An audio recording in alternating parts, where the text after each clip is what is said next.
We are standing at the threshold of the great transition. As we enter the age of Aquarius, the era of blind faith is dissolving. The age of Pisces asked us to believe. The new world demands that we understand. We are no longer satisfied with rituals that have no reason or dogmas that offer no logic. This is why the collective soul is restless. It is searching for the internal map. Many walked away from the pews because they could not find the practical reality behind the religious theater. But the Prophet Isaiah Shembe was way ahead. He did not come to give us a religion of foreign shadows. He came to give us a manual of the self. He understood that the Bible was not a history book to be memorized, but a human anatomy manual to be activated.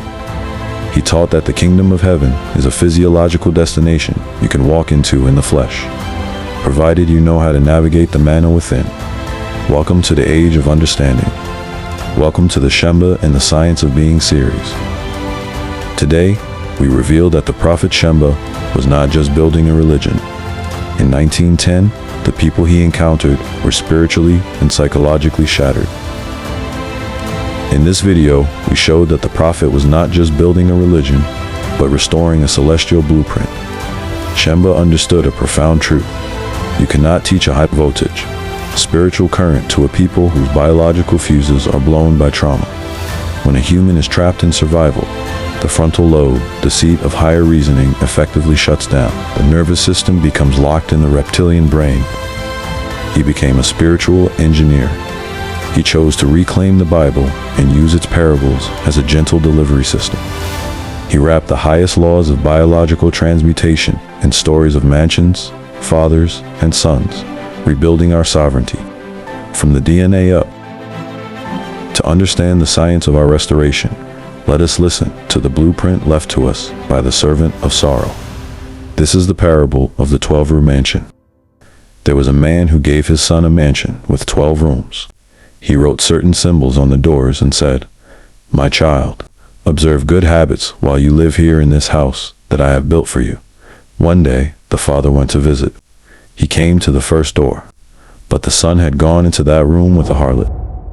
As the father reached out, the symbol on the door cried out, "Do not enter into me, for I have died."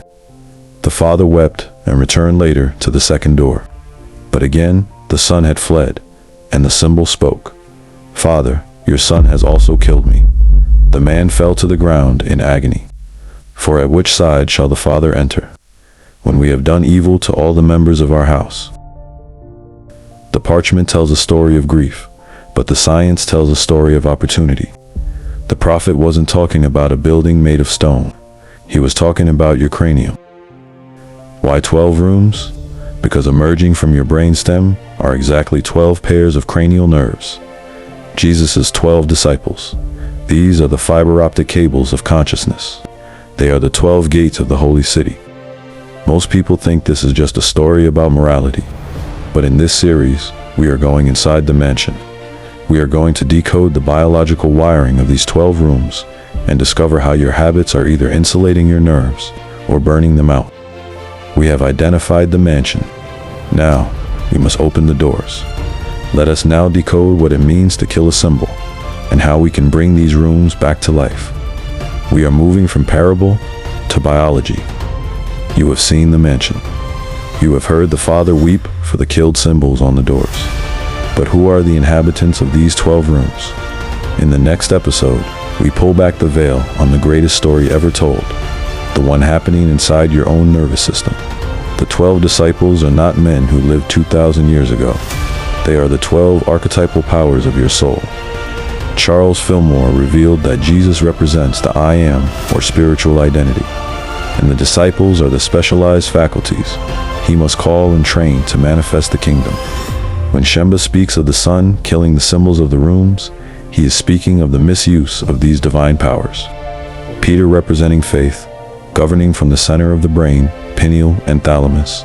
He is the perceiver who dictates what your body accepts as reality. Andrew representing strength, his power is anchored in the loins and lower back, governing the stability and endurance of your physical structure. John represents love. He governs the harmonizing magnet at the solar plexus. regulating the emotional frequency of your digestive and nervous systems. Philip represents power, governing from the root of the tongue. He controls the authority of the spoken word, the biological trigger that commands your cells into action.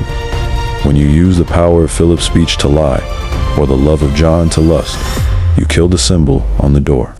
You create a short circuit in the manna flow. You are essentially evicting the Father from his own house. Next time, we learn the science of the calling. We will decode how to wake up these 12 disciples from their survival mode, slumber. We will learn how to re-insulate the 12 cranial nerves so they can carry the high-voltage current of the Holy Spirit without burning out the fuse of the flesh. The Father is knocking at the first door. Are you ready to let him in? I will see you at the gate. Follow the journey as we decode the 12 gates in the next video. I am the biological altar.